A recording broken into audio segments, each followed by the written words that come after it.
ਤੁਸੀਂ 2.5 gram heroin, cocaine, fentanyl, crystal, meth, crack, ਇਹ ਜਿਹੜੇ ਡਰੱਗਸ ਹੈਗੇ ਨੇ ਉਹਨਾਂ ਨੂੰ ਤੁਸੀਂ ਰੱਖ ਸਕਦੇ ਹੋ। ਉਹਨਾਂ ਦਾ ਪੋਜੈਸ਼ਨ ਹੁਣ ਇਲੀਗਲ ਨਹੀਂ ਰਿਹਾ। ਹਰ ਦਿਨ 6 ਮੌਤਾਂ ਅੱਜ ਹੋ ਰਹੀਆਂ ਨੇ, 6.5 ਮੌਤਾਂ, 6.5 ਲੋਕ ਅੱਜ ਵੀ। ਇਸ ਵਕਤ ਜਦੋਂ ਆਪਾਂ ਬੈਠ ਕੇ BC ਦੇ ਵਿੱਚ ਗੱਲ ਕਰ ਰਹੇ ਹਾਂ, ਈਵਨ ਡਰੱਗ ਡੀਕ੍ਰਿਮੀਨਲਾਈਜੇਸ਼ਨ ਲਾਗੂ ਹੋ ਗਈ ਹੈ, ਲੇਕਿਨ ਪਿਛਲੇ 7 ਸਾਲਾਂ ਤੋਂ ਰੋਜ਼ਾਨਾ 5, 6 ਤੇ ਹੁਣ ਉਹ ਅੰਕੜਾ 6.5 ਦੀ ਐਵਰੇਜ ਆ ਰਹੀ ਹੈ ਮੌਤਾਂ ਦਾ ਹੋ ਰਿਹਾ ਹੈ। ਤਜਰਬਾ ਜਿਹੜਾ ਹੈ ਉਹ ਬਹੁਤਾ ਕਾਮਯਾਬ ਤਾਂ ਨਹੀਂ ਰਿਹਾ ਹੈਗਾ। ਬੱਚੇ ਹਜੇ ਤੱਕ ਜਾਂ ਯੰਗਸਟਰਸ ਕਹਿ ਲਓ ਵੀ ਉਹ ਪੂਰੀ ਤਰ੍ਹਾਂ ਨਹੀਂ ਪਿੱਛੇ ਹਟੇ ਨਸ਼ੇ ਤੋਂ, ਜਿਹੜਾ ਹਾਰਡਕੋਰ ਨਸ਼ਾ ਹੈਗਾ। ਤਾਂ ਇਹ ਪੰਜਾਬ ਵਾਸਤੇ ਵੀ ਇੱਕ ਲੈਸਨ ਹੈ। ਮੈਨੂੰ ਤਾਂ ਇੱਕ ਮੋਟਾ ਜਿਹਾ ਸਵਾਲ ਦਾ ਜਵਾਬ ਅੱਜ ਤੱਕ ਨਹੀਂ ਮਿਲਿਆ ਵੀ ਉਹ ਜਿਹੜਾ 2.5 ਗ੍ਰਾਮ ਤੁਸੀਂ ਕੋਕੇਨ ਜਾਂ ਹੈਰੋਇਨ ਕਿਸੇ ਵੀ ਐਡਿਕਸ਼ਨ ਦੇ ਸ਼ਿਕਾਰ ਵਿਅਕਤੀ ਨੇ ਵਰਤਣੀ ਹੈ, ਉਹ ਕਿੱਥੋਂ ਲਏਗਾ? ਇਹ $1 ਮਿਲੀਅਨ ਕੁਐਸਚਨ ਹੈ ਤੇ ਸਰਕਾਰ ਨੂੰ ਨਹੀਂ ਪਤਾ ਉਹ ਕਿੱਥੋਂ ਲਏਗਾ। ਪੰਜਾਬੀ ਕਮਿਊਨਿਟੀ ਹੈ ਜਿਹੜੀ, ਉਹ ਪੰਜਾਬ 'ਚ ਜੇ ਗੱਲ ਕਰੀਏ ਉੱਥੇ ਨਸ਼ਾ ਬਹੁਤ ਜ਼ਿਆਦਾ ਫੈਲਿਆ ਹੋਇਆ। ਇੱਥੇ ਆਏ ਵੀ ਉੱਥੋਂ ਬਚ ਜਾਣਗੇ, ਸਾਡੇ ਫਿਊਚਰ ਜਨਰੇਸ਼ਨਸ ਬਚ ਜਾਣਗੀਆਂ ਸੋਚ ਕੇ ਇਹ ਆਏ ਵੀ ਤਾਂ ਪੰਜਾਬੀ ਇਹ ਆਏ ਸੀ ਕਿ ਚਲੋ ਪੰਜਾਬ ਬਚ ਜਾਣਗੇ। ਖੈਰ ਹੋਰ ਵੀ ਰੀਜ਼ਨ ਸੀਗੇ, ਲੇਕਿਨ ਇੱਕ ਸੀਗਾ ਵੀ ਪੰਜਾਬ 'ਚ ਨਸ਼ਾ ਬਹੁਤ ਹੈ ਤੇ ਹੁਣ ਉਰੇ ਵੀ ਪ੍ਰੈਵਲੈਂਟ, ਇੱਥੇ ਵੀ ਡਰੱਗ ਦਾ ਸੀਵੀਅਰ ਕ੍ਰਾਈਸਿਸ ਹੈ। ਕੋਈ ਛੋਟਾ ਮੋਟਾ ਕ੍ਰਾਈਸਿਸ ਨਹੀਂ, ਬਹੁਤ ਵੱਡਾ ਕ੍ਰਾਈਸਿਸ ਹੈਗਾ। ਤੇ ਫਿਰ ਇੱਥੇ ਕਮਿਊਨਿਟੀ ਕਿਵੇਂ ਰਿਐਕਟ ਕਰ ਰਹੀ ਹੈ ਜਦੋਂ ਇਹੋ ਜਿਹੇ ਡਿਸੀਜਨਸ ਹੋ ਜਾਂਦੇ ਨੇ ਜਾਂ ਇਹੋ ਜਿਹੀ ਪ੍ਰੋਬਲਮ ਇੱਥੇ ਵੀ ਉਹੀ ਫਿਕਰ ਹੈ। ਕੁਝ ਮਹੀਨੇ ਪਹਿਲਾਂ ਬ੍ਰਿਟਿਸ਼ ਕੋਲੰਬੀਆ ਦੇ ਅੰਦਰ ਕੋਕੇਨ, ਹੈਰੋਇਨ, ਮੈਥ, ਫੈਂਟਾਨਾਈਲ ਨੂੰ ਡੀਕ੍ਰਿਮੀਨਲਾਈਜ਼ ਕੀਤਾ ਗਿਆ ਸੀਗਾ ਸੂਬਾ ਸਰਕਾਰ ਵੱਲੋਂ। ਉਹ ਤਜਰਬਾ ਕਿਵੇਂ ਰਿਹਾ, ਕੀ ਉਹਦੇ ਅੰਦਰ ਔਕੜਾਂ ਆ ਰਹੀਆਂ ਨੇ, ਕੀ ਉਸ ਫੈਸਲੇ ਨਾਲ BC ਦੇ ਅੰਦਰ ਡਰੱਗ ਜਿਹੜੀ ਸਿਚੁਏਸ਼ਨ ਹੈ, ਕ੍ਰਾਈਸਿਸ ਹੈ, ਉਸ ਦੇ ਅੰਦਰ ਸੁਧਾਰ ਹੁੰਦਾ, ਅੱਜ ਉਸ ਦੇ ਬਾਰੇ ਕਰਾਂਗੇ ਗੱਲਬਾਤ। ਮੈਂ ਹਾਂ ਤੁਹਾਡਾ ਹੋਸਟ ਸ਼ੁਭਕਰਮਨ ਸਿੰਘ ਢਾਲੀਵਾਲ, ਮੇਰੇ ਨਾਲ ਮੇਰੇ ਸਹਿਯੋਗੀ ਰਿਤੇਸ਼ ਲੱਖੀ ਜੀ। ਰਿਤੇਸ਼ ਜੀ, ਬਹੁਤ ਬਹੁਤ ਸਵਾਗਤ ਹੈ। ਬਹੁਤ ਬਹੁਤ ਧੰਨਵਾਦ ਸ਼ੁਭਕਰਮਨ। ਤੇ ਜੀ, ਬਹੁਤ ਜਦੋਂ ਇਹ ਫੈਸਲਾ ਲਿਆ ਗਿਆ, ਹਰ ਪਾਸੇ ਇਸ ਫੈਸਲੇ ਦੀ ਚਰਚਾ ਹੋਈ ਵੀ ਇਹ ਕਿਉਂ ਕੀਤਾ ਗਿਆ। ਕਈਆਂ ਨੇ ਸਵਾਲ ਵੀ ਖੜੇ ਕੀਤੇ, ਸਰਕਾਰ ਵੱਲੋਂ ਲੌਜੀਕਲ ਰੀਜ਼ਨਿੰਗ ਵੀ ਦਿੱਤੀ ਗਈ। ਤੇ ਉਹ ਤਜਰਬਾ ਹੁਣ ਤੱਕ ਜਿੰਨਾ ਸਮਾਂ ਹੋਇਆ 3-4 ਮਹੀਨੇ ਦਾ, ਉਹ ਕਿਵੇਂ ਰਿਹਾ? ਸ਼ੁਭ, ਇੱਥੇ ਦੱਸਣਾ ਚਾਹਾਂਗੇ ਕਿ ਤੁਸੀਂ ਵੀ ਐਲਬਰਟਾ ਦੇ ਵਿੱਚ ਵੇਖਿਆ ਤੇ ਕੈਨੇਡਾ ਦਾ ਪਹਿਲਾ ਪ੍ਰੋਵਿੰਸ ਹੈ ਜਿਸਨੇ ਕਿ ਡਰੱਗਸ ਨੂੰ ਡੀਕ੍ਰਿਮੀਨਲਾਈਜ਼ ਕਰਤਾ ਹੈ। ਡੀਕ੍ਰਿਮੀਨਲਾਈਜ਼ ਕਰਨ ਤੇ ਲੀਗਲਾਈਜ਼ ਕਰਨ ਦੇ ਵਿੱਚ ਇੱਕ ਸਟਲ ਜਿਹਾ ਫਰਕ ਹੁੰਦਾ ਹੈ। ਡੀਕ੍ਰਿਮੀਨਲਾਈਜ਼ ਦਾ ਮਤਲਬ ਇਹ ਨਹੀਂ ਕਿ ਡਰੱਗ ਲੀਗਲਾਈਜ਼ ਹੋ ਗਏ, ਇਹ ਚੀਜ਼ ਪਹਿਲਾਂ ਸਮਝਣ ਦੀ ਲੋੜ ਹੈ। ਲੇਕਿਨ at the same point in time ਤੁਸੀਂ 2.5 gram heroin, cocaine, fentanyl, crystal, meth, crack, ਇਹ ਜਿਹੜੇ ਡਰੱਗਸ ਹੈਗੇ ਨੇ ਉਹਨਾਂ ਨੂੰ ਤੁਸੀਂ ਰੱਖ ਸਕਦੇ ਹੋ। ਉਹਨਾਂ ਦਾ ਪੋਜੈਸ਼ਨ ਹੁਣ ਇਲੀਗਲ ਨਹੀਂ ਰਿਹਾ ਜੀ ਡੀਕ੍ਰਿਮੀਨਲਾਈਜੇਸ਼ਨ ਦੇ ਤਹਿਤ। ਸੋ ਇਹ ਜਿਹੜੀ ਨੀਤੀ ਹੈ, ਇਸ ਨੂੰ ਇਸ ਵਾਸਤੇ ਲਿਆਂਦਾ ਗਿਆ ਕਿਉਂਕਿ ਬ੍ਰਿਟਿਸ਼ ਕੋਲੰਬੀਆ ਇੱਕ ਅਜਿਹਾ ਸੂਬਾ ਹੈ ਕੈਨੇਡਾ ਦਾ ਜਿੱਥੇ ਕਿ ਤੁਸੀਂ ਡਰੱਗਸ ਦੇ ਪ੍ਰਚਲਨ ਨੂੰ ਜਾਂ ਉਸਦੀ ਵਰਤੋਂ ਨੂੰ ਰੋਕ ਨਹੀਂ ਸੀ ਪਾ ਰਹੇ। ਤਮਾਮ ਕੋਸ਼ਿਸ਼ਾਂ ਹੋਈਆਂ ਇੱਥੇ ਡਰੱਗ ਦੇ ਨਾਲ ਜੁੜੇ ਹੋਏ, ਇਸ ਵਪਾਰ ਦੇ ਨਾਲ ਜੁੜੇ ਹੋਏ ਇਲੀਗਲ ਜਿਹੜਾ ਸਮਗਲਿੰਗ ਦਾ ਹੈਗਾ ਪੂਰਾ ਦਾ ਪੂਰਾ ਗੋਰਖਧਨ ਦਾ ਬਹੁਤ ਜ਼ਿਆਦਾ ਗੈਂਗ ਕੰਮ ਕਰਦੇ ਨੇ। ਪੋਰਟ ਇੱਕ ਸਟੇਟ ਹੋਣ ਦੇ ਕਾਰਨ, ਪ੍ਰੋਵਿੰਸ ਹੋਣ ਦੇ ਕਾਰਨ ਸਮਗਲਿੰਗ ਜ਼ਿਆਦਾ ਹੈ। ਕੋਲੰਬੀਆ, ਮੈਕਸੀਕੋ ਤੋਂ ਆਮਦ ਜਿਹੜੀ ਹੈਗੀ ਹੈ ਉਹਨਾਂ ਖਤਰਨਾਕ ਨਸ਼ਿਆਂ ਦੀ, ਜਿਨ੍ਹਾਂ ਦੇ ਵਿੱਚ ਕੋਕੇਨ ਪ੍ਰਮੁੱਖ ਹੈ, ਉਹ ਬਹੁਤ ਜ਼ਿਆਦਾ ਹੈ। ਸੋ ਉਸ ਨੂੰ ਪਿਛਲੇ 40, 45, 50 ਸਾਲਾਂ ਤੋਂ ਰੋਕਿਆ ਨਹੀਂ ਜਾ ਪਾਇਆ। ਤਮਾਮ ਕੋਸ਼ਿਸ਼ਾਂ ਕਰ ਲਈਆਂ, ਲਾਅ ਐਨਫੋਰਸਮੈਂਟ ਫੇਲ ਹੋ ਗਿਆ। ਸੋ ਕੈਨੇਡਾ ਦੀ ਗਵਰਨਮੈਂਟ ਤੋਂ ਪਰਮਿਸ਼ਨ ਮੰਗੀ ਗਈ। ਬ੍ਰਿਟਿਸ਼ ਕੋਲੰਬੀਆ ਦੀ ਸਰਕਾਰ ਨੇ, ਇੱਥੋਂ ਦੇ ਸੂਬੇ ਦੀ ਸਰਕਾਰ ਨੇ ਫੈਡਰਲ ਸਰਕਾਰ ਨੂੰ ਕਿਹਾ ਕਿ ਤੁਸੀਂ ਆਪਣੇ ਕ੍ਰਿਮੀਨਲ ਕੋਡ ਦੇ ਵਿੱਚ ਇੱਕ ਅਮੈਂਡਮੈਂਟ ਕਰੋ ਜਿਸ ਦੇ ਜ਼ਰੀਏ ਕਿ ਅਸੀਂ ਇਸ ਨੂੰ ਡੀਕ੍ਰਿਮੀਨਲਾਈਜ਼ ਕਰ ਦਈਏ। ਘੱਟੋ ਘੱਟ ਨੁਕਸਾਨ ਹੁਣ ਕੀ ਹੋਇਆ ਪਿਛਲੇ 7 ਸਾਲਾਂ ਤੋਂ, ਇਸ ਦਾ ਜਿਹੜਾ ਕਾਰਨ ਬਣਿਆ ਇਸ ਡੀਕ੍ਰਿਮੀਨਲਾਈਜੇਸ਼ਨ ਦਾ, ਕਿ 7 ਸਾਲ ਹੋ ਗਏ ਨੇ। 2016 ਦੇ ਵਿੱਚ ਇੱਕ ਹੈਲਥ ਐਮਰਜੈਂਸੀ ਦਾ ਐਲਾਨ ਕਰਤਾ ਗਿਆ। ਹੋ ਇਹ ਰਿਹਾ ਸੀ ਤੇ ਅੱਜ ਵੀ ਹੋ ਰਿਹਾ ਹੈ ਕਿ ਹਰ ਮਹੀਨੇ ਤਕਰੀਬਨ 4 ਤੋਂ ਹਰ ਦਿਨ 6 ਮੌਤਾਂ ਅੱਜ ਹੋ ਰਹੀਆਂ ਨੇ, 6.5 ਮੌਤਾਂ, 6.5 ਲੋਕ ਅੱਜ ਵੀ। ਇਸ ਵਕਤ ਜਦੋਂ ਆਪਾਂ ਬੈਠ ਕੇ BC ਦੇ ਵਿੱਚ ਗੱਲ ਕਰ ਰਹੇ ਹਾਂ, ਈਵਨ ਡਰੱਗ ਡੀਕ੍ਰਿਮੀਨਲਾਈਜੇਸ਼ਨ ਲਾਗੂ ਹੋ ਗਈ ਹੈ, ਲੇਕਿਨ ਪਿਛਲੇ 7 ਸਾਲਾਂ ਤੋਂ ਰੋਜ਼ਾਨਾ 5, 6 ਤੇ ਹੁਣ ਉਹ ਅੰਕੜਾ 6.5 ਦੀ ਐਵਰੇਜ ਆ ਰਹੀ ਹੈ ਮੌਤਾਂ ਦਾ ਹੋ ਰਿਹਾ ਹੈ। ਸੋ ਤੁਸੀਂ ਲਗਾ ਕੇ ਚੱਲੋ ਕਿ ਇੱਕ ਮਹੀਨੇ ਦੌਰਾਨ ਇੱਥੇ 1300, 1400, 1500 ਇਸ ਤਰੀਕੇ ਦੇ ਨਾਲ ਇਸ ਅਨੁਪਾਤ ਦੇ ਵਿੱਚ ਮੌਤਾਂ ਹੁੰਦੀਆਂ ਨੇ, ਜ਼ਿਆਦਾ ਵੀ ਹੋ ਜਾਂਦੀਆਂ ਨੇ ਜੀ। ਸੋ ਜਿਹੜੀਆਂ ਰੋਜ਼ਾਨਾ ਤਕਰੀਬਨ 6 ਮੌਤਾਂ ਹੋ ਰਹੀਆਂ ਨੇ, ਉਸ ਟ੍ਰੈਂਡ ਨੂੰ ਕਿਵੇਂ ਰੋਕਿਆ ਜਾਵੇ, ਇਹ ਚੈਲੰਜ ਸੀ। ਸੋ 7 ਸਾਲ ਪਹਿਲਾਂ ਇੱਥੇ ਇੱਕ ਹੈਲਥ ਐਮਰਜੈਂਸੀ ਲਾਈ ਗਈ, ਲੇਕਿਨ ਹੈਲਥ ਐਮਰਜੈਂਸੀ ਲੱਗਣ ਦੇ 7 ਸਾਲ ਬੀਤਣ ਤੋਂ ਬਾਅਦ ਵੀ ਪਰਨਾਲਾ ਉੱਥੇ ਦਾ ਉੱਥੇ ਖੜਾ ਰਿਹਾ। ਸੋ ਉਹ ਮੌਤਾਂ ਦਾ ਅੰਕੜਾ ਵਧਿਆ, ਉਹਦੇ ਵਿੱਚ ਕਮੀ ਨਹੀਂ ਹੈ। ਤੇ ਮੌਤਾਂ ਦਾ ਕਾਰਨ ਸੀ ਟੌਕਸਿਸਿਟੀ ਆਫ ਡਰੱਗ, ਜਿਹਨੂੰ ਆਪਾਂ ਓਵਰਡੋਜ਼ ਕਹਿ ਦਿੰਦੇ ਹਾਂ। ਸੋ ਨਸ਼ਿਆਂ ਦੇ ਵਿੱਚ ਮਿਲਾਵਟ ਹੋਣੀ ਸ਼ੁਰੂ ਹੋ ਗਈ। ਨਸ਼ਾ ਜਿਹੜਾ ਲੈ ਰਿਹਾ ਸੀ ਸਰਿੰਜਾਂ ਦੇ ਜ਼ਰੀਏ ਜਾਂ ਜੋ ਨੱਕ ਦੇ ਜ਼ਰੀਏ ਇਨਹੇਲ ਕਰਦੇ ਨੇ, ਉਹਨਾਂ ਨੂੰ ਇਹ ਨਹੀਂ ਪਤਾ ਹੁੰਦਾ ਸੀ ਕਿ ਨਸ਼ਾ ਤੁਸੀਂ ਕਿਸ ਤੋਂ ਖਰੀਦਿਆ ਤੇ ਉਹਦੀ ਗੁਣਵੱਤਾ ਕੀ ਹੈ, ਕਹਿ ਲਈ ਵੀ ਉਹਦੀ ਪਿਓਰਿਟੀ ਦਾ ਲੈਵਲ ਕੀ ਹੈ। ਸੋ ਉਸ ਦੇ ਵਿੱਚ ਫੈਂਟਾਨਿਲ ਮਿਕਸ ਹੋਣੇ ਸ਼ੁਰੂ ਹੋ ਗਏ ਕਟਿੰਗ ਏਜੰਟਸ ਦੇ ਜ਼ਰੀਏ। ਜ਼ਿਆਦਾ ਮੁਨਾਫੇਖੋਰੀ ਦੇ ਚੱਕਰ ਦੇ ਵਿੱਚ ਸਮਗਲਰਸ ਨੇ ਮਿਕਸਿੰਗ ਕਰਨੀ ਸ਼ੁਰੂ ਕਰਤੀ, ਕਾਕਟੇਲਸ ਬਣਾਉਣੇ ਸ਼ੁਰੂ ਕਰਤੇ। ਸੋ ਜਦੋਂ ਉਸ ਨਸ਼ੇ ਦੀ ਵਰਤੋਂ ਹੁੰਦੀ ਹੈ ਤਾਂ ਫਿਰ ਉਹ ਤੁਹਾਡੇ ਸਰੀਰ ਦੇ ਉੱਤੇ ਉਹ ਖਤਰਨਾਕ ਅਸਰ ਕਰਦਾ ਹੈ, ਜੋ ਕਿ ਨਾਰਮਲ ਜੇ ਸਧਾਰਨ ਤੁਸੀਂ ਹੈਰੋਇਨ ਜਾਂ ਕੋਕੇਨ ਦਾ ਕੋਈ ਨਸ਼ਾ ਕਰਦਾ ਪਿਆ ਤਾਂ ਉਹ ਆਪਣੀ ਜ਼ਿੰਦਗੀ ਨੂੰ 10 ਸਾਲ 15 ਸਾਲ 20 ਸਾਲ ਤੱਕ ਜੀ ਸਕਦਾ ਹੈ ਜੋ ਉਸ ਡਰੱਗ ਨੂੰ ਲੈਂਦਾ ਰਹੇ, ਉਸ ਉੱਤੇ ਨਿਰਭਰਤਾ ਹੋ ਹੀ ਜਾਂਦਾ। ਲੇਕਿਨ ਇਸ ਕੇਸ ਦੇ ਵਿੱਚ ਕੁਝ ਨਹੀਂ ਪਤਾ, ਜਦੋਂ ਤੁਸੀਂ ਇੱਕ ਮਿਕਸਡ ਲੇਸਡ ਕਾਕਟੇਲ ਡਰੱਗ ਲੈ ਰਹੇ ਹੋ ਤੁਹਾਨੂੰ ਅਚਾਨਕ ਹੀ ਕਾਰਡਿਕ ਅਰੈਸਟ ਆ ਜਾਣਾ ਹੈ, ਤੁਹਾਡੇ ਸਰੀਰ ਦੇ ਉੱਤੇ ਐਸੇ ਅਸਰ ਹੋਣੇ, ਉਹਨੂੰ ਆਪਾਂ ਓਵਰਡੋਜ਼ ਡੈਥਸ ਕਹਿੰਦੇ ਨੇ। ਇਵਨ ਸਾਡੇ ਪੰਜਾਬ ਦੇ ਵਿੱਚ ਵੀ ਨੌਜਵਾਨਾਂ ਦੇ ਓਵਰਡੋਜ਼ ਦੇ ਕਾਰਨ ਮੌਤ ਹੋ ਰਹੀਆਂ। ਸੋ ਓਵਰਡੋਜ਼ ਤੇ ਟੌਕਸਿਸਿਟੀ ਨੂੰ ਡੀਲ ਕਰਨ ਲਈ ਡਰੱਗ ਦੀ ਡੀਕ੍ਰਿਮੀਨਲਾਈਜੇਸ਼ਨ ਦੀ ਨੀਤੀ ਨੂੰ ਲੈ ਕੇ ਆਉਣਾ ਪਿਆ। ਇਸ ਸਾਲ ਜਨਵਰੀ ਦੇ ਵਿੱਚ ਇਸ ਨੂੰ ਲਾਗੂ ਕੀਤਾ ਗਿਆ।